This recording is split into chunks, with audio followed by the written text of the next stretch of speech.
ತುಂಬ ಒಳ್ಳೆ ಒಂಥರ ಇದ್ದು ಸಾಕಾಗ್ಬಿಟ್ಟಿದೆ ನನಗೆ. ಒಂದು ಸ್ವಲ್ಪ ಬೇರೆ ಥರ ಏನಾದ್ರು ಪಾತ್ರ ಮಾಡಬೇಕು. ಬರೀ ಪಾತ್ರ ಮಾತ್ರ ಅಷ್ಟೇ. ಇತ್ತೀಚಿನ ನಿಮ್ಮ ಈ ಚಾಯ್ಸ್ ಆಫ್ ಕ್ಯಾರೆಕ್ಟರ್ಸ್ ಇನ್ ಸಿನಿಮಾಗಳು ಬಹಳ ಇಷ್ಟ ಆಗ್ತದೆ. ಈಗ ನಾನು ನಿಂತ್ಕೊಂಡು ಒಂದು ಜಾಗದಲ್ಲಿ ನನ್ನ ತಮ್ಮನ ಥರ ಡೈಲಾಗ್ ಹೊಡೆದ್ರೆ ಬಿಲ್ಡಪ್ ತಗೊಂಡು ಮಾಡಿದ್ರೆ ಜನ ಒಪ್ಪಲ್ಲ. ಇವಾಗ ಜನರಿಗೆ ಯಾವ ಥರ ಆಗಿದೆ, ನಮ್ದೊಂದು ಊರ್ ಕಥೆ ಇದೆ, ಅದು ಹೇಳಿ ನಮ್ಗೆ. ಕಾಡಲ್ಲಿ ಒಬ್ಬ ರಾಕ್ಷಸ ಇದ್ದ. ಅವನಿಗೆ 2 ಕೊಂಬು, ಒಂದು ಕೊಂಬಲ್ಲಿ ಜಯ, ಮತ್ತೊಂದರಲ್ಲಿ ಅಬೇಕ. ಅಷ್ಟು ಚೆನ್ನಾಗಿ ಮಾತಾಡುವಾಗಲೇ ನಾವು ಅನ್ಕೋಬೇಕಾಗಿತ್ತು ನೀವು ಶಿವಮೊಗ್ಗದವರಾಗಿರ್ಬೋದು ಅಂತ. ಹೌದಾ? ಸ್ಟಾರ್ ಎಕ್ಸ್‌ಪ್ರೆಸ್ ವಿತ್ ಆರ್ಜೆ ನೇತ್ರ ರೇಡಿಯೋ ಸಿಟಿಯಲ್ಲಿ ಮಾತ್ರ. ಏನ್ ಯೋಚನೆ ಮಾಡ್ತಿದ್ದೀರಾ? ಬೇಗ ಬೇಗ ಬೆಲ್ ಐಕನ್ ಕ್ಲಿಕ್ ಮಾಡಿ. ರಿಪ್ಪನ್ ಸ್ವಾಮಿ ಸಿನಿಮಾದ ಬಗ್ಗೆ ಮಾತಾಡ್ತಾ ಇದೀವಿ ಇವತ್ತು ಸ್ಟಾರ್ಸ್ ಎಕ್ಸ್‌ಪ್ರೆಸ್ ನಲ್ಲಿ. ನೇತ್ರ ಜೊತೆಗೆ ಸ್ಟುಡಿಯೋನಲ್ಲಿ S one my ಫೇವರಿಟ್ಸ್ Vijay Raghavendra ಅವರು, ಹಾಗೆ ಅಶ್ವಿನಿ. ವೆಲ್ಕಮ್ ನೇತ್ರ ಶೋಗೆ. Thank you. ಹೇಗಿದ್ದೀರಿ? ಚೆನ್ನಾಗಿದೆ ನೇತ್ರ, ನೀವ್ ಹೇಗಿದ್ದೀರಾ? ಸೂಪರ್. ನೀವ್ ಹೇಗಿದ್ದೀರಿ ಅಶ್ವಿನಿ? ಚೆನ್ನಾಗಿದ್ದೀನಿ, ನೀವು? Yes as always. So Rippen Swamy ಬಾ ಅಂದ್ರೆ ರಾಘು ಅಂತಂದ್ರೆ ನಮಗೆ ಡಿವೋಷನಲ್ ಕ್ಯಾರೆಕ್ಟರ್ ಇಂದ ಆ ಸೌಮ್ಯ ಸ್ವಭಾವದ್ದು ಟು ಇಲ್ಲಿ ಒಂದು 4 shades darker and very rugged and oh my god. ನನಗೆ ಇತ್ತೀಚಿನ ನಿಮ್ಮ ಈ ಚಾಯ್ಸ್ ಆಫ್ ಕ್ಯಾರೆಕ್ಟರ್ಸ್ ಇನ್ ಸಿನಿಮಾಗಳು ಬಹಳ ಇಷ್ಟ ಆಗ್ತದೆ. I think proper story telling ಮಾಡ್ತಾ ಇದ್ದೀರಾ. ಏನೋ ಆ ಕಡೆ ಹೋಗ್ಬಿಡೋಣ ಅಂತಂದ್ರೆ, like I always say, I am not the one who is choosing. ನಾನು ಯಾವುದನ್ನು ಆಯ್ಕೆ ಮಾಡ್ತಿಲ್ಲ, ನನ್ನನ್ನು ಆಯ್ಕೆ ಮಾಡ್ತಾ ಇದ್ದಾರೆ ಲಕ್ಕಿಲಿ. ಯಾಕೆಂದ್ರೆ ಈಗ ನನಗೆ ಬೇಕಾಗಿರೋ ಥರ ಸ್ಕ್ರಿಪ್ಟ್ ಕ್ಯಾರೆಕ್ಟರ್ ಅಂದ್ರೆ ಮಾಡ್ತೀನಿ ಅನ್ನೋ ಆಯ್ಕೆ ಇದೆಯಲ್ಲ, ಆ ಲಕ್ಸುರಿ ನನಗಿನ್ನೂ ಇಲ್ಲ. I would call it a luxury. ಯಾಕಂದ್ರೆ ಇಟ್ ಈಸ್ ಅ ಲಕ್ಸುರಿ. ಯಾಕಂದ್ರೆ ಬಾಕ್ಸ್ ಆಫೀಸ್ ನ ಹಿಸ್ಟ್ರಿ ಏನಿದೆ, ಬಾಕ್ಸ್ ಆಫೀಸ್ ನ ಸಕ್ಸಸ್ ಸ್ಟೋರಿ ಏನಿದೆ, ಅದು ನಮಗೆ ಆ ಲಕ್ಸುರಿ ಕೊಡುತ್ತೆ. I am still on the way and I still need to grab hold of that ಏನದು ಬಾಕ್ಸ್ ಆಫೀಸ್ ಸ್ಪೆಲ್ ಏನಿದೆ, ಅದನ್ನ ಹಿಡ್ಕೋಬೇಕು. ಅದು ಇನ್ನೂ ಆಗಿಲ್ಲ. I am being very honest. ಯಾಕಂದ್ರೆ ಸಿನಿಮಾಗಳು ಬರ್ತವೆ, ಆದ್ರೆ ಆ ಮಟ್ಟಿಗೆ ಹಿಡಿತಾ ಬರುವಂತಹ ಒಂದು ಸಕ್ಸಸ್ ಇನ್ನೂ ಸಿಕ್ಕಿಲ್ಲ. ಇದರಲ್ಲಿ ಬಹುಶಃ ರಿಪ್ಪನ್ ಸ್ವಾಮಿ ಸಿಗುತ್ತೆ ಅನ್ನೋದು ಆಶಯ ತುಂಬಾ ಇದೆ ನನಗೆ. ಹಾಗಾಗಿ ಮಾಲ್ಗುಡಿ ಡೇಸ್ ಆಗಲಿ, ಸೀತಾರಾಮ್ ಆಗಲಿ, ಕೇಸ್ ಆಫ್ ಕೊಂಡಾಣ ಆಗಲಿ, ಈಗ ರಿಪ್ಪನ್ ಸ್ವಾಮಿ ಆಗಲಿ, ಇವೆಲ್ಲವೂ ಡೈರೆಕ್ಟರ್ಗಳು ಯೋಚನೆ ಮಾಡ್ಬೇಕಾದ್ರೆ ಏನೋ ಒಂಥರ ಈ ತರ ಒಂದು ಕ್ಯಾರೆಕ್ಟರ್ ಬೇರೆ ತರ ಮಾಡೋಣ ಅಂತ ಅಂದಾಗ ಫಸ್ಟ್ ಅವ್ರ ತಲೆಗೆ ವಿಚಾರ ಆಗ್ಬಿಡ್ತಾರೆ. ಯಾಕೆ ಅಂದ್ರೆ ನನಗೂ ಅದೇ ಆಸೆ. ಈ ಹೂವಿನ ಜೊತೆ ನಾರು ಸ್ವರ್ಗಕ್ಕೆ ಅಂತಾರಲ್ಲ, ಯಾರ ತಲೆಯಲ್ಲಿ ಏನಿರುತ್ತೆ ಹೇಳಕ್ಕಾಗಲ್ಲ. ಒಂದೊಳ್ಳೆ ಪ್ರಾಜೆಕ್ಟ್, ಒಳ್ಳೆ ಟೀಮ್ ಇದ್ದಾಗ ನಮಗೂ ಕೂಡ ಅದರಿಂದ ಒಂದು ಯಶಸ್ಸು ಸಿಗುತ್ತೆ ಅನ್ನೋ ಸ್ವಾರ್ಥ ನನಗೆ. So this is all about the characters that I am being given. Trailer ಅಲ್ಲೇ ಒಂದು ಪಾರ್ಟ್ ಇದೆ, ಒಂದ್ ಕಡೆ ಒಂದು ತುಂಬಾ ರೋಷದಲ್ಲಿ ಮಾತಾಡುವಂಥದ್ದು ಒಂದು ಸಣ್ಣ ಭಾಗ ಸಕ್ಕಳ ಕಾಣ್ತೀರಾ ಅದರಲ್ಲಿ. ಐ ಮೀನ್ ಐ ಥಿಂಕ್ ಆ ಸೀನ್ ನಾನು ಆಕ್ಚುಲಿ ಸಿನಿಮಾನಲ್ಲಿ ಪರ್ಟಿಕ್ಯುಲರ್ ಆಗಿ ಆ ಸೀನ್ ನೋಡ್ಬೇಕು ಅಂತ ಅನ್ನಿಸ್ತು ನನಗೆ. ರಿಯಲಿ ಈ ರೀತಿಯಾದ ವೆರಿ ಜಾನ್ರಸ್ ಅಂಡ್ ಈ ತರದ ಪರ್ಫಾರ್ಮೆನ್ಸ್ ಓರಿಯೆಂಟೆಡ್ ಪಾತ್ರಗಳು ನೋಡಬೇಕು. Personally I feel very very strongly that ಇನ್ನು ತುಂಬಾ ಎಕ್ಸ್ಪ್ಲೋರ್ ಮಾಡಬೇಕು ಡೈರೆಕ್ಟರ್ಸ್ ರಾಘವನ್. ಆಕ್ಚುಲಿ ಮುಂಚೆಯಿಂದ ಅದೊಂಥರ ಆಸೆ ನನಗೆ. ಅದೇನೋ ಅತಿ ಆಸೆನೋ ದುರಾಸೆನೋ ಗೊತ್ತಿಲ್ಲ, ಒಟ್ಟಿನಲ್ಲಿ ಕ್ಯಾರೆಕ್ಟರ್ಸ್ ಟ್ರೈ ಮಾಡಬೇಕು, ಬೇರೆ ಬೇರೆ characters. Again not very experimental, ಅಂದ್ರೆ ಜನರಿಗೆ ಅರ್ಥ ಆಗೋ ಕ್ಯಾರೆಕ್ಟರ್ ಆಗ್ಬೇಕು. ಅದರಲ್ಲೇ ಸುಮಾರು ವೆರೈಟೀಸ್ ಇದೆ. ನಮ್ ಸುತ್ತಮುತ್ತ ಇರೋ ಜನ ನೋಡ್ತಾ ಇದ್ರೆ ನಾವು ಒಂದು 1000 ವೆರೈಟಿ ಜನ ಸಿಗ್ತಾರೆ. ಸೊ ಅದರಲ್ಲೇ ಕಥೆಗಳು ಮಾಡ್ಬೋದು. ಅದು ನನಗೆ ತುಂಬಾ ಇಷ್ಟ. ಅಂಥದ್ರಲ್ಲಿ ಒಂದು Rippen Swamy is a very very deep, very very unexplored from my point of view, from ನನ್ನ ಒಂದು career point of view. So Ashwini, ನಿಮ್ಮ ಪಾತ್ರ ಏನು? ಆಕ್ಚುಲಿ ಏನ್ ಮಾಡ್ತಿದ್ದೀರಾ ಸಿನಿಮಾದಲ್ಲಿ? ಮಂಗಳ ಯಾ ರಿಪ್ಪನ್ ಸ್ವಾಮಿ ಹೆಂಡತಿ. ಸರ್ ಹೇಳ್ದಂಗೆ ಇದು ಮಂಗಳ ಅನ್ನೋ ಪಾತ್ರ ಇಲ್ಲ, ರಿಪ್ಪನ್ ಸ್ವಾಮಿ ಅನ್ನೋದಲ್ಲ, ಎಲ್ಲ ಕ್ಯಾರೆಕ್ಟರ್ಸ್ ಕೂಡ ಹಾಗೆ ಇದೆ. ನೋಡುಗರಿಗೆ ಹೇಗೆ ಅಂತ ಅಂದ್ರೆ ಈ ತರ ಒಂದು ಕ್ಯಾರೆಕ್ಟರ್ನ ನಾವು ನೋಡಿದೀವ ಇಲ್ಲ ನಾವು, ಯಾಕಂದ್ರೆ ನಾನ್ ಮಲ್ನಾಡ್ ಹುಡುಗಿ, ಹಾಗಾಗಿ ಸೊ ಮಲ್ನಾಡಿನ ಕಥಾ ಹಂದರದಲ್ಲಿ ಹಾಗೆ ಅದೇ ಮಾತಾಡುವಾಗ್ಲೇ ನಾವು ಅನ್ಕೋಬೇಕಾಗಿತ್ತು ನೀವು ಶಿವಮೊಗ್ಗದವರಾಗಿರ್ಬೋದು ಅಂತ. ಹೌದಾ? Thank you. ಸೊ ಅಂತ ತುಂಬಾನೇ ಸಾಫ್ಟ್ ಕ್ಯಾರೆಕ್ಟರ್, ಎಲ್ಲಾನು ಪ್ರೀತಿಯಿಂದ ನೋಡ್ಕೊಳ್ಳೋಂಥದ್ದು. ಡಾಕ್ಟರ್ ಆಗಿರ್ತೀನಿ ಆದ್ರೂ ಕೂಡ ಹಾಗೆ ಮದ್ವೆ ಆಗಿ ನೆಕ್ಸ್ಟ್ ಲೈಫ್ ಚೇಂಜ್ ಆಗುತ್ತೆ. ತುಂಬಾನೇ ಸೈಲೆಂಟು, ತುಂಬಾನೇ ಎಲ್ಲರ ಜೊತೆನೂ ಪ್ರೀತಿಸುವಂತ ಒಂದು ಕ್ಯಾರೆಕ್ಟರ್ನ ನಾನು ಮಾಡಿದ್ದೀನಿ. ನೆಕ್ಸ್ಟ್ ಅದು ಹ್ಯಾಕ್ ಕ್ಯಾರಿ ಆಗುತ್ತೆ ಅಂತ ಹೇಳಿ ಮೂವಿ ನೋಡಿ ಹೇಳ್ಬೇಕು. ಓಕೆ, ಸೊ ಎನಿ ಈ ಥರದ ಪರ್ಟಿಕ್ಯುಲರ್ಲಿ ಈ ಥರದ ವಿಲೇಜ್ ಸ್ಟೋರೀಸ್ ಆಗಿರ್ಬೋದು, ಬೇಸಿಕ್ಲಿ ಕಥೆ ಮೇಲೆ ನಡ್ಕೊಂಡು ಹೋಗುವಂಥ ಸಿನಿಮಾಗಳು, ಅದರಲ್ಲಿ ಕ್ಯಾರೆಕ್ಟರೈಸೇಷನ್ ಬಹಳ ಮುಖ್ಯ ಆಗುತ್ತೆ. ಆ್ಯಂಡ್ ತುಂಬ ರಾ ಆಗಿ ತೋರಿಸ್ಬೇಕಾದ್ರಂತೂ ತುಂಬ ಇಂಪಾರ್ಟೆಂಟ್ ಅದರಲ್ಲಿ. ಕೆಲವು ಸಲ ಒಂದು ಸಣ್ಣ ಮೇಕಪ್ ಲೇಯರ್ ಇಂದ YONO character can fall flat. Absolutely. ಆ ರೀತಿ ನೋಡಿದ್ರೆ ಇದರಲ್ಲಿ ಕ್ಯಾರೆಕ್ಟರೈಸೇಷನ್, ನಿಮ್ಮ ಪಾತ್ರ ಇರ್ಬೋದು, ನಿಮ್ಮ ಯುನೋ ದ ವೇ ನಿಮ್ಮನ್ನ ಪೋರ್ಟ್ರೇ ಮಾಡಿರುವಂಥ ರೀತಿ ತುಂಬಾ ವೆರಿ ಕ್ಲೋಸ್ ಟು ರಿಯಾಲಿಟಿ ಅಂತ ಅನ್ಸುತ್ತೆ. ಇನ್ನೊಂದೇನಕ್ಕೆ ಅಂದ್ರೆ ಜನರಿಗೆ ಇವಾಗ ಏನಾಗಿದೆ, they have seen larger than life movies. ಒಂದು ಆಕ್ಷನ್ ಸಿನಿಮಾ ಆಗಿರ್ಬೋದು ಅಥವಾ ಬೇರೆ ಯಾವುದೋ ಒಂದು ದೊಡ್ಡ ಮಟ್ಟದ ಸಿನಿಮಾ, ಒಂದು ಕ್ರೈಮ್ ಥ್ರಿಲ್ಲರ್, ಏನೋ ಅಂದ್ರೆ ಇಟ್ಸ್ ಒಂಥರ ಈ ಮ್ಯಾಕ್ರೋ ಲೆನ್ಸ್ ಹಾಕೊಂಡು ನೋಡಿದ್ರೆ ಎಲ್ಲ ಇದೆ ಇರೋದ್ರಿ. ಇವಾಗ ಜನರಿಗೆ ಯಾವ ಥರ ಆಗಿದೆ, ನಮ್ದೊಂದು ಊರ ಕಥೆ ಇದೆ, ಅದು ಹೇಳಿ ನಮಗೆ ಸಾಕು. ಈ ಕಡೆ ಯಾವುದೋ ಒಂದು ಏರಿಯಾ ಇದೆ, ಆ ಏರಿಯಾ ಕಥೆ ಹೇಳಿ ಕೂತ್ಕೊಂಡು ನೋಡ್ತೀವಿ ನಾವು ಅನ್ನೋ ಥರ ಆಗ್ಬಿಟ್ಟಿದ್ದಾರೆ ಇವಾಗ. So since everything is larger than life canvas, promotion ಇದೆಲ್ಲ ನೋಡಿ ಥಿಯೇಟರ್ ಒಳಗೆ ಬಂದಮೇಲೆ they are not getting the same thing. Every film will not, I'm not taking names, but every film will not become that big film. ಅಲ್ವಾ? ಎಲ್ಲರೂ ಅದು ಗೆದ್ದಿರೋ ಕುದುರೆ ಹಿಂದೆನೇ ಓಡ್ತಾ ಇರ್ಬೇಕಾದ್ರೆ ಏನಾಗುತ್ತೆ, ಅವ್ರಿಗೆ ಆಕ್ಚುಲಿ ಏನ್ ಕತೆ ಕೇಳ್ತಾರೆ ಜನ, ಏನ್ ಎಕ್ಸ್ಪೆಕ್ಟ್ ಮಾಡ್ತಾರೆ ಅಂತ. ಸ್ಟೋರಿ ಸಮ್ವೇರ್ ಸೂಪರ್ಫಿಷಿಯಲ್ ಆಗ್ತಾ ಹೋಗ್ಬಿಡುತ್ತೆ. ಹೌದು, ತುಂಬಾ ಒಂದೇ ಒಂದು ಇಮೋಷನ್ ಆಕ್ಚುಲಿ ಅದನ್ನ ತುಂಬಾ ಲೇಯರ್ಸ್ ನ ಎಕ್ಸ್ಪ್ಲೋರ್ ಮಾಡೋದು ಸಮ್ವೇರ್ ಬಿಟ್ಟೋಗ್ತಾ ಇದೆ. ಹೌದು, which is very very important. ತುಂಬಾ ಜನ ಕೇಳೋದೇನು, ಇಡ್ಲಿ ಸಾಂಬಾರ್ ಕೊಡಿ, ಅನ್ನ ರಸಂ ಕೊಡಿ, ಯಾಕಂದ್ರೆ that is a daily staple. Comfort food ಅದು. ನಾನು ಇಷ್ಟೆಲ್ಲ ಟೆನ್ಷನ್ ಎಲ್ಲ ಮಾಡ್ಕೊಂಡ್ ಬಂದ್ಮೇಲೆ ಮನೆಗೆ ಬಂದ್ಮೇಲೆ ಸಿಂಪಲ್ ಆಗಿ ಅಪ್ಪಂಗೆ ಮನೆಗೆ ಒಂದು ಇಡ್ಲಿ ಚಟ್ನಿ ಸಾಂಬಾರಲ್ಲಿ ಇಡ್ಲಿ ಮೊಸರು, ಏನೋ ಅನ್ನ ರಸಮು, ಮೊಸರು ಕೊಟ್ಟರೆ ಖುಷಿಯಾಗಿ ತಿಂತಾರೆ. That is how entertainment is. Entertain ಆಗಕ್ಕೆ ಬರ್ತಾನೆ. ಅವ್ನಿಗೆ ಏನು ಎಂಟರ್ಟೈನ್ ಆಗಬೇಕು, ಇಲ್ಲ ನಗಬೇಕು, ಇಲ್ಲ ಅಳಬೇಕು, ಇಲ್ಲ ಒಂದು ಸ್ವಲ್ಪ ಎಕ್ಸೈಟ್ ಆಗಬೇಕು. ಅದಕ್ಕೆ ಅವನ್ನ ಕನೆಕ್ಟ್ ಮಾಡೋದು ಎಸ್ಪೆಷಲಿ ನಮ್ಮಲ್ಲಿ, ನಮ್ಮ ಈ ಕರ್ನಾಟಕದ ಪ್ರದೇಶ ಆಗಲಿ, ತಮಿಳು ಈ ಕಡೆ ಎಲ್ಲ ಆಗಲಿ, simple people give a simple stories. If it is intense, bonus. ಈ ಥರದ ವಿಲೇಜ್ ಕಥೆಗಳು ಆ ಥರ ನೋಡಿದ್ರೆ ತುಂಬ ಕಮರ್ಷಿಯಲ್ ಇಲ್ಲ ಅಂತ ಏನ್ ಹೇಳಿದ್ರಿ, ಬಟ್ ಆಕ್ಚುಲಿ ಎಲ್ಲಾ ಕಮರ್ಷಿಯಲ್ ಎಲಿಮೆಂಟ್ಸ್ ಇರುತ್ತೆ ವಿಲೇಜ್ ಸ್ಟೋರೀಸ್ ಅಲ್ಲಿ.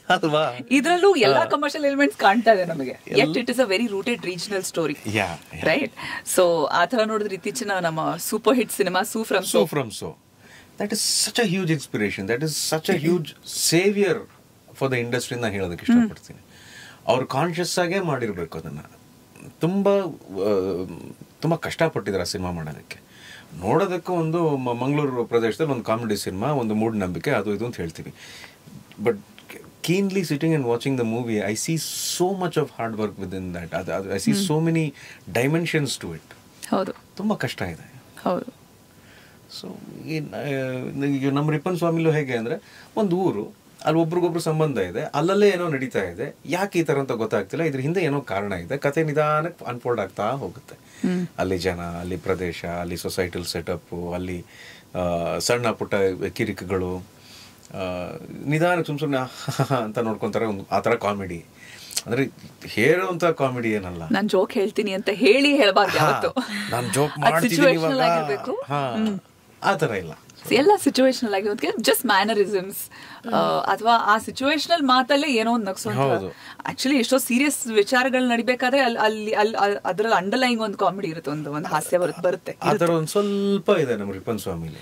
I would say huge difference. ಒಂದು ಸ್ವಲ್ಪ ತುಂಬಾ ಸೀರಿಯಸ್ ಆಗಿ ಏನೋ ಮಾತಾಡಿದ್ರೆ ಒಂದು ಸಣ್ಣದೆಲ್ಲ ಒಂದು ನಗು ಬಂದು ಹೋಗುತ್ತೆ ಹಂಗೆ. ಆಮೇಲೆ ನಮ್ಮ ಮಲ್ನಾಡ್ ಕಡೆ ಮಾತಾಡೋದೇ ಹಾಗಿರುತ್ತೆ.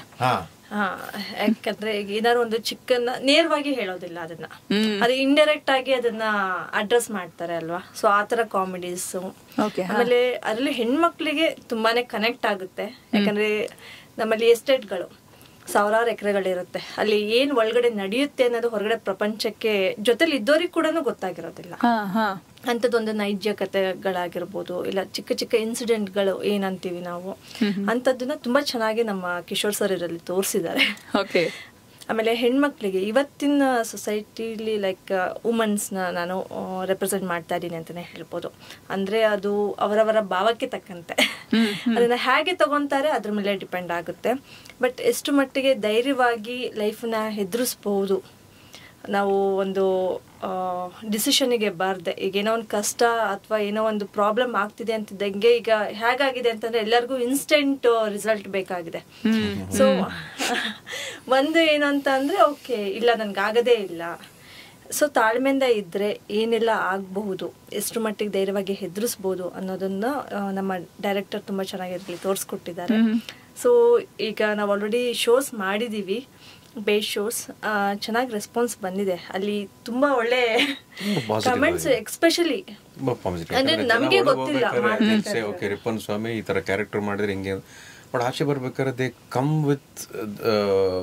ಕಮ್ ವಿತ್ ಏನ್ ಹೇಳ್ತಾರೆ, connecting to several other characters. ಒಂದು ಮೇನ್ ಆಗಿ ಇವಾಗ for example Mangala wife character. So ಅದು ಆ ವೈಫ್ ಕ್ಯಾರೆಕ್ಟರು, ಆ ಕ್ಯಾರೆಕ್ಟರ್ಗಿರೋ ಇಂಟೆನ್ಸಿಟಿ, ಆ ಕ್ಯಾರೆಕ್ಟರ್ಗಿರೋ ಪರ್ಪಸ್ಸು, ಆ ಕ್ಯಾರೆಕ್ಟರ್ನ ಡಿಸೈನ್ ಮಾಡಿರುವಂಥ ರೀತಿ, ಬೇರೆ ಇನ್ನೊಂದಷ್ಟು ಕ್ಯಾರೆಕ್ಟರ್ಸು, ಹ್ಯೂಮರು, ಇವೆಲ್ಲವನ್ನು ಮಾತಾಡ್ಕೊಂಡು ಬರ್ತಾರೆ. ಆಮೇಲೆ ಇವತ್ತಿನ ರಿಲೇಶನ್ಶಿಪ್ಸ್, ಫ್ರೆಂಡ್ಶಿಪ್ ಆಗಿರ್ಬೋದು ಅಥವಾ ವಾಟ್ ಎವರ್ ವಿ ಕಾಲ್, ಬರೀ ಹೆಂಡತಿ ಅನ್ನೋ ಕ್ಯಾರೆಕ್ಟರ್ ಅಷ್ಟೇ ಅಲ್ಲ, ಫ್ರೆಂಡ್ ಆಗಿರ್ಬೋದು, ಪ್ರತಿಯೊಬ್ರು ಇವತ್ತಿನ ಜನರೇಷನ್ ಅಲ್ಲಿ how things are going on ಅನ್ನೋದನ್ನ ಚೆನ್ನಾಗಿ ನೋಡ್ಬೋದು ಅಂತಾನೆ ಹೇಳ್ಬೋದು ಇದರಲ್ಲಿ. Absolutely how things are going on ಅಂತಂದ್ರೆ ಇವತ್ತಿನ ಜನರೇಷನ್ ಅಲ್ಲಿ ತುಂಬಾ ಇದೆ ಆ ತರದ್ದು. ಇರಬೇಕಾಗಿರೋದು ಬಿಟ್ಟು ಬೇಡದಿರೋದು ಎಲ್ಲ ಇದೆ, ಎಲ್ಲ out of syllabus basically, nothing you can understand. And ಆ ವಿಚಾರದಲ್ಲಿ ಯುನೋ ಇನ್ನು ನಾವು ಆಕ್ಚುಲಿ ಹುಡುಕ್ತಾ ಇದ್ರೆ ಅದು ತುಂಬಾ ವಿಚಿತ್ರವಾದ ಕಥೆಗಳು ಸಿಗ್ತಾ ಹೋಗುತ್ತೆ, which don't seem real but actually ಅದೇ ರಿಯಲ್. ಹೌದು, ಒಂಥರ ನಮಗೆ ಆಶ್ಚರ್ಯ ಆಗುತ್ತೆ, ಈ ತರ ಇದೆಯಾ ನಿಜವಾಗ್ಲೂ, ಈ ತರನು ಇರ್ತಾರ ಅನ್ನೋ ತರ ಎಲ್ಲ ಆಗುತ್ತೆ. ಹೌದು, ಯಾವ್ದು ಒಂದ್ ಕಾಲದ ಫಿಕ್ಷನ್ ಅಂತ ನಾವು ಅನ್ಕೋತಾ ಇದ್ವಿ, ಆಕ್ಚುಲಿ ಅದೆಲ್ಲ reality.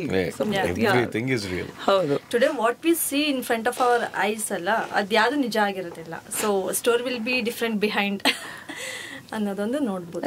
Also conspiracy theory somewhere ನಾವೇ ಹುಟ್ಟಾಕ್ಬಿಟ್ಟಿರ್ತೀವಿ ಸೋಷಿಯಲ್ ಮೀಡಿಯಾದಲ್ಲಿ ಮಾತಾಡ್ತಾ, ಇವ್ರು ಹಿಂಗ್ ಸುಮ್ನೆ ಯಾಕೆ ಹಿಂಗ್ ನೋಡಿದ್ರು, ಅದೇನೋ ಇರಬೇಕು, ಅದರ ಜಸ್ಟ್ ಒಂದ್ ಲುಕ್ ಪ್ರಾಬಬ್ಲಿ ಒಬ್ಬ ಪಾಲಿಟಿಷಿಯನ್, ಒಬ್ಬ ಆಕ್ಟರ್, ಪಕ್ಕದಲ್ಲಿ ಯಾರೋ ಆಕ್ಟ್ರೆಸ್ ಇದ್ರೆ ಮುಗ್ದೋಯ್ತು ಕತೆ. ಅಲ್ಲೇನೋ ಏನಾಯ್ತು, ಒಂದು ಕಾನ್ಸ್ಪಿರಸಿ ಥಿಯರಿ ಇಷ್ಟುದ್ದ ಹುಟ್ಬಿಟ್ಟಿರುತ್ತಲ್ಲೇ. ಅಲ್ಲಿ ಒಂದು ಕಾಗೆ ಬಂದ್ರು ಅದಕ್ಕಿಂತ ಒಂದು ಕಥೆ ಇರುತ್ತೆ, ಅವನ ತಲೆ ಮೇಲೆ ಬೇರೆ ಏನೋ ಹಾರೋದ್ರ ಒಂದು ಕಥೆ ಇರುತ್ತೆ, ಅವನ ಕೈಗೆ ಅವ್ನು ಯಾವ್ದ್ರಾಗ ಬಣ್ಣದ ಬಟ್ಟೆ ಹಾಕೊಂಡಿದ್ರೆ ಅದರಿಂದ ಒಂದು ಕಥೆ ಇರುತ್ತೆ, ಅಲ್ಲೊಂದು ಗಂಟೆ ಮೊಳಗನಾದ ಬಂದ್ರೆ ಅದರಿಂದ ಒಂದು ಕಥೆ ಇರುತ್ತೆ. But yeah like you said, ಎಲ್ಲವೂ ಕೂಡ it is being ready to be cooked. ಎಲ್ಲ ಕಥೆನೂ ಕೂಡ ರೆಡಿ ಆಗಿದೆ ಆಚೆ ಹೋಗಕ್ಕೆ. ಇವಾಗ ಅಷ್ಟು ಕನ್ಸ್ಯೂಮ್ ಮಾಡ್ತಿದ್ದಾರೆ ಕಥೆಗಳನ್ನ. ಎಷ್ಟು ಹೌದು, ಒಂದ್ ದಿನದಲ್ಲಿ ಸುಮ್ನೆ ಎಲ್ಲ ನೋಡ್ತಾ ಇದ್ರೆ actually overload of information and stories ತಲೆಯಲ್ಲಿರೋದು. ಅದೆಲ್ಲಾ ಕಥೆಗಳು ಇಟ್ಕೊಂಡು ಏನ್ ಮಾಡ್ತಾ ಇದೀವಿ ಗೊತ್ತಿಲ್ಲ. ಆದ್ರೆ ಅಲ್ಲೋ ಅವಾಗ ಇವಾಗ ಒಂದು ರಿಫ್ರೆಶರ್ ಆಗಿತ್ತು, ಒಂದು ಒಳ್ಳೆ ಸಿನಿಮಾ ಬಂದ್ರೆ ಅಟ್ಲೀಸ್ಟ್ ಎಲ್ಲ ಬಿಟ್ಟು ಮರೆತು ಸುಮ್ನೆ ಕೂತ್ಕೊಂಡು ಒಂದು 3 ಗಂಟೆ ಆರಾಮಾಗಿ ಕೂತ್ಕೊಂಡು ಆ ಕಡೆ ಈ ಕಡೆ ನೋಡಿದ ಹಾಗೆ, ಮೊಬೈಲ್ ಫೋನ್ ಮುಟ್ಟಿದ ಹಾಗೆ ಕೂತ್ಕೊಂಡು ನೋಡುವಂತ ಒಂದು ಸಿನಿಮಾ ತರ ಕಾಣಿಸ್ತಾ ಇದೆ ರಿಪ್ಪನ್ ಸ್ವಾಮಿ. ಏನ್ ನಿಮಗೆ ಪರ್ಸನಲಿ ಏನ್ ತುಂಬಾ ಎಳೆದಿತ್ತು ಕಥೆಯಲ್ಲಿ? ನನಗೆ ತುಂಬಾ ಹಸುವಿತ್ತು ಆ ಥರ ಒಂದು ಕ್ಯಾರೆಕ್ಟರ್ ಮಾಡಬೇಕು ಅಂತ. ಇನ್ಫ್ಯಾಕ್ಟ್ ಮಾಲ್ಗುಡಿ ಡೇ ಸಿನಿಮಾ ಮಾಡ್ಬೇಕಾದ್ರೆ ನಾನು ಕಿಶೋರ್ ಮುಳ್ಬುದ್ರಿ ಸರ್ ಅವ್ರಿಗೆ ಹೇಳ್ತಾ ಇದ್ದೆ, ಸರ್ ತುಂಬ ಒಳ್ಳೆ ಒಂಥರ ಇದ್ದು ಸಾಕಾಗ್ಬಿಟ್ಟಿದೆ ನನಗೆ, ಒಂದು ಸ್ವಲ್ಪ ಬೇರೆ ಥರ ಏನಾದ್ರು ಪಾತ್ರ ಮಾಡಬೇಕು, ಬರೀ ಪಾತ್ರ ಮಾತ್ರ ಅಷ್ಟೇ. ಯಾಕಂದರೆ ಎಲ್ಲ ಸಿನಿಮಾದಲ್ಲೂ ನೋಡಿದ್ರೆ ಇವನು ಎಲ್ರಿಗೂ ಬೇಕಾದು, ಇವನು ತುಂಬ ಒಳ್ಳೆ ಹುಡುಗ, ಇವನು ಏನು ಮಾಡಿದ್ರು ಕರೆಕ್ಟು, ಇದು ಬಿಟ್ಟು ಹೋಗ್ತಾ ಇಲ್ಲ. ಆಮೇಲೆ ಜನರಿಗೆ ಅದು ನೋಡ್ತಾ ಅವ್ರಿಗೆ ನನಗೆ ಸಿಕ್ಕಿದ ಕೆಲವು ಫೀಡ್ಬ್ಯಾಕ್, ಸರ್ ನೀವು ಒಂದು ಸ್ವಲ್ಪ ಬೇರೆ ಥರ ಕ್ಯಾರೆಕ್ಟರ್ ಮಾಡಿ, ಒಂಚೂರು ಮಾಸ್ ಅಪೀಲ್ ಇರೋವಂಥದ್ದು ಮಾಡಿ, ಮಾಸ್ ಸಿನಿಮಾ ಮಾಡಿ ಅಂತ ಯಾರು ಹೇಳ್ತಿಲ್ಲ. ಯಾಕಂದ್ರೆ ಗೊತ್ತು, because I have tried there and it is not worked. ಈಗ ನಾನು ನಿಂತ್ಕೊಂಡು ಒಂದು ಜಾಗದಲ್ಲಿ ನನ್ನ ತಮ್ಮನ ಥರ ಡೈಲಾಗ್ ಹೊಡೆದ್ರೆ, ಬಿಲ್ಡಪ್ ತೊಗೊಂಡು ಮಾಡಿದ್ರೆ ಜನ ಒಪ್ಪಲ್ಲ, ದೇ ಕಾಂಟ್, ಅದು I cannot become Murali. So what I have done is, ಮುಂಚೆಯಿಂದ ಒಂದೊಂದು ದಿಕ್ಕಲ್ಲಿ ಒಂದೊಂದು ಕ್ಯಾರೆಕ್ಟರ್ ಇದೆ ನಮ್ದು. ಅಂದ್ರೆ ನನ್ನ ಕರಿಯರ್ ನೋಡ್ಕೊಂಡ್ ಬಂದ್ರೆ ಅದು ನಿನಗಾಗಿ ಆಗಿರ್ಬೋದು, ಖುಷಿ ಆಗಿರ್ಬೋದು, ರಿಷಿ ಆಗಿರ್ಬೋದು, Sevanthi, Shivayogi Puttayyajja, Shri, devotional to everything. So ಎಲ್ಲ ಇರೋದ್ರಿಂದ maybe the makers were confused, ಇವ್ನಿಗೆ ಏನ್ ಬರಿಬೇಕು ನಾವ್ ಇವಾಗ ಅನ್ನೋ. So that became my also maybe you are adapting to too many things. That's a plus and somewhere ಅದು ಅನ್ಫಾರ್ಚುನೇಟ್ಲಿ ಮೈನಸ್ ಆಗೋಯ್ತು. ಅದು ಒಂದ್ಸಲ ಬ್ಯಾಕ್ ಫಾರ್ ಆಯ್ತೇನೋ ಅಂತ. ಬಟ್ ನಾನು ಏನಕ್ಕೆ ಇನ್ನೂ ಸರ್ವೈವ್ ಆಗಿದ್ದೀನಿ ಅಂದ್ರೆ only because of that again. ಈ ಬೇರೆ ಥರ ಕ್ಯಾರೆಕ್ಟರ್ಗಳನ್ನ ಟ್ರೈ ಮಾಡಬೇಕು ಅಂತ ಮೇಕರ್ಸ್ ಇದಾರಲ್ಲ, so they are keeping me busy. ಎಲ್ಲೋ ಒಂದು ಕಡೆ ಇವಾಗ ಬೈ ಮೈ ಗುಡ್ ಫಾರ್ಚ್ಯೂನ್ ನನಗೆ ಸೀತಾರಾಮಂದ ಅದು ಫಿಕ್ಸ್ ಆಗಿದೆ ಇವಾಗ. ಒಂದು ನೀವೇ ಹೇಳ್ದಂಗೆ ಒಂದು storytelling. When you do film you mean business ಅನ್ನೋ ಥರ. Stick to your character, stick to the roles and try to be as real as possible ಅನ್ನೋ ಥರ. ಸೊ ಅಂಥ ಒಂದು ಕ್ಯಾರೆಕ್ಟರ್ ರಿಪ್ಪನ್ ಸ್ವಾಮಿ ನನಗೆ. ನಿರ್ದೇಶಕರು ಹೇಳಿದಾಗ ನನಗೆ ಇಷ್ಟೊಂದು ಗ್ರೇ ಇದೆಯಲ್ಲ ಇದರಲ್ಲಿ. There is a lot of anger in this character. There is silence which I always wanted to convey through silence ಅನ್ನೋದೊಂದು ಚಿಕ್ಕ ಆಸೆ ಇತ್ತು ನನಗೆ. ಅವ್ರು ಹೇಳಿದಾಗ ಇಮ್ಮಿಡಿಯೇಟಾಗಿ ಒಪ್ಕೊಂಡೆ. ಅಫ್ಕೋರ್ಸ್ ವಿತ್ ಅ ಡೌಟ್, ನನ್ನ ಕೈಲಿ ಆಗುತ್ತಾ ಸರ್ ಇದು ಅಂತ ಕೇಳಿದೆ. ಎಕ್ಸೈಟ್ಮೆಂಟ್ ಏನೋ ಇತ್ತು. ಇಲ್ಲ ಸರ್ ನೀವು ಮಾಡಿ, ಇದನ್ನು ನೀವೇ ಮಾಡಿ, ಚೆನ್ನಾಗಿರುತ್ತೆ, ನಿಮಗೆ ಅಂತ ಬರ್ದಿರೋದು ನಾನು, ನೀವು ಮಾಡಲೇಬೇಕು, ಚೆನ್ನಾಗಿರುತ್ತೆ. Then we took it up and the only challenge I faced was ಈ ಸಿನಿಮಾ ಶೂಟಿಂಗ್ ಮಾಡಿದಾಗ 2023 ನನಗೆ ಆ ಇನ್ಸಿಡೆಂಟ್ ಆದಮೇಲೆ ಇಮ್ಮಿಡಿಯೇಟಾಗಿ ಅಕ್ಟೋಬರ್ ಫಸ್ಟ್ ವೀಕಲ್ಲೇ ಶೂಟಿಂಗ್ ಸ್ಟಾರ್ಟ್ ಮಾಡಿದ್ವಿ. ಸೊ ಇಟ್ ವಾಸ್ ನಾನು ಇನ್ಫ್ಯಾಕ್ಟ್ ಫೋನ್ ಮಾಡಿರೋಕೆ ಸ್ಟಾರ್ಟ್ ಮಾಡಿಸ್ದೆ. ಇಲ್ಲ ಸರ್ ಸ್ಟಾರ್ಟ್ ಮಾಡ್ಬಿಡೋಣ. ಪಾಪ ಹಿ ವಾಸ್ ವೆಯ್ಟಿಂಗ್. 2 ವರ್ಷದಿಂದ ಪ್ರೊಡ್ಯೂಸರ್ಗಳು ಸಿಗ್ತಾನೆ. ಆಮೇಲೆ ಒಂದು 20-22 ಜನರನ್ನ ಅದ್ರ ಬಗ್ಗೆ ಮಾತಾಡ್ಬೇಕು ನಾನು. 20-22 ಜನರನ್ನ ಒಟ್ಟು ಮಾಡಿ ಅವ್ರನ್ನ ಮೈಂಡ್ ಸೆಟ್ಗೆ ಒಂದು ಸಿನಿಮಾ ಮಾಡಬೇಕು ಅಂತ ಅವ್ರ ಕೈಲಿ ಡಿಸೈಡ್ ಮಾಡಿಸಿ, ಆಮೇಲೆ ಈ ಟೈಮಲ್ಲಿ ಪಾಪ ಅವ್ರು ತುಂಬ ಯೋಚನೆ ಮಾಡ್ತಾರೆ, ಹೆಂಗೆ ಕೇಳೋದು ಸರ್ನ, ಶುರು ಮಾಡೋದೋ ಬೇಡವೋ ಅಂತ. ನನಗೆ ಭಯ ಏನಪ್ಪ ಅಂದರೆ, ಪಾಪ ಈ ಮನುಷ್ಯಂಗೆ ಈ ಅವಕಾಶ ಬಿಟ್ಟು ಹೋದರೆ ಇನ್ಯಾವಾಗ ಅವಕಾಶ ಸಿಗುತ್ತೋ ಗೊತ್ತಿಲ್ಲ. ಆಮೇಲೆ ನನಗೆ it helped me. It was not like ಕೆಲವರು ಕೇಳ್ತಾರೆ, was it like an escape pod for you ಅಂತಾರೆ. It's not an escape pod. That is the way I had to live life. That is the way I had to embrace the entire thing. I had to embrace it. I had to feel it. I wanted that to sink into me so that I could convert it into my positive energy. An energy for my work ಅಷ್ಟೇ. The only thing was, since ನಂಗೆ ತುಂಬ ದುಃಖದಲ್ಲಿದ್ದಾವೆ, ದುಃಖ ನೋವು ಇವೆಲ್ಲ ಇತ್ತು. ಆದರೆ ಕ್ಯಾರೆಕ್ಟರಲ್ಲಿ ಬರೀ ಕೋಪ, ಸಿಟ್ಟು, ಈ ಒಂಥರ ರೇಜೇ ಇರ್ತಾ ಇತ್ತು. ಅದನ್ನ ಬ್ಯಾಲೆನ್ಸ್ ಮಾಡೋ ಸ್ವಲ್ಪ ಟೈಮ್ ತಗೋತಾ ಇತ್ತು ಅಷ್ಟೇ. So the director was very very patient. ತುಂಬ ತಾಳ್ಮೆಯಿಂದ ಇಲ್ಲ ಸರ್ ಮಾಡೋಣ ಸರ್ ಬನ್ನಿ ಪಾಪ ಮಾಡೋಣ ಅಂತ. ಇವರು ಅಷ್ಟೇ ಇನಿಷಿಯಲಿ ಬಂದಾಗ ಯಾವ ಥರ we did not know how to strike a conversation. ಅವ್ರಿಗೆ ಅದೊಂದು ಸಣ್ಣದೊಂದು ಹೇಗೆ ಸಂಶಯ, ಹೆಂಗೆ ಮಾತಾಡ್ಸೋದು, ಏನು ಮಾತಾಡ್ಸೋದು ಅಂತ. Then I had to you know break that ice, have a conversation. ಆಮೇಲೆ ರಿಹರ್ಸ್ ಮಾಡ್ತಾ ಇದ್ವಿ ಸೀನ್ಗಳನ್ನು. ಅದೆಲ್ಲ ಮಾಡಾದ್ಮೇಲೆ ವಾಪಸ್ ರೂಮ್ಗೆ ಹೋದ್ಮೇಲೆ ಯಥಾ ಪ್ರಕಾರ ನಂದು ಏನಿತ್ತು, ನನ್ನ ಮೈಂಡ್ ಸೆಟ್ ಏನಿತ್ತು ಅದರಲ್ಲಿ ನಾನು I would go and just surrender my self. ಇಂತಹ ಹೆಚ್ಚಿನ ಕಾಂಟೆಂಟ್ಗಳಿಗೆ ಸಬ್ಸ್ಕ್ರೈಬ್ ಆಗಿ radio city Kannada YouTube channel. ಏನ್ ಯೋಚನೆ ಮಾಡ್ತಿದ್ದೀರಾ? ಬೇಗ ಬೇಗ ಬೆಲ್ ಐಕನ್ ಕ್ಲಿಕ್ ಮಾಡಿ.